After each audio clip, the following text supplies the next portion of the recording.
गढ़ होता है, वो फिर 72 बंदे हों, फिर 72,000 का मुकाबला करने के लिए वो तैयार हो जाते हैं।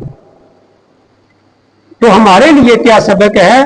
हमारे लिए यही सबक, वो शायर ने कहा था ना, क्या यही इश्क है, क्या यही प्यार है, अरे शक्ल आशिक से माशूक बेजार है। वो कहता है क्या यही इश्क है, क्या यही प्यार है, अरे शक्ल आशिक से माशूक बेजार है।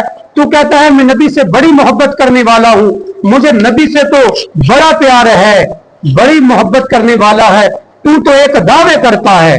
जो आशिक होता है, जो माशूक की हर हर अदा को मान के चलता है, वो कहता है जो मेरा माशूक है उसका उठना ऐसा है, उसका बैठना ऐसा है, उसका खाना ऐसा है, उसकी जंग ऐसी है, उसकी सुलह ऐसी है।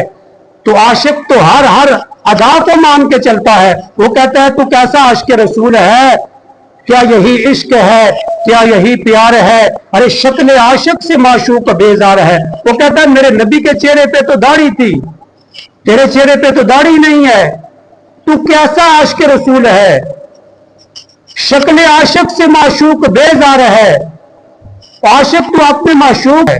फिर लोगों को नमाज जनाजा पढ़ने की जगह नहीं मिला करती। हुसैनियों के जनाजे ऐसे होते हैं, आशिक रसूल को जो जनाजे ऐसे हुआ करते हैं। ये थे हुसैनी, तो उन्होंने काम करके बताया और नबी की खत्म नबूवत पे एक पैरा दिया और बता दिया। इमाम अंदर अपने सर को सजदे के अंदर कटा के चले गए और इधर से 5 वक्त हम सही अमन के वक्त भी हम 5 टाइम नमाज ना पढ़ सके, फिर हम हुसैनी भी बन जाए।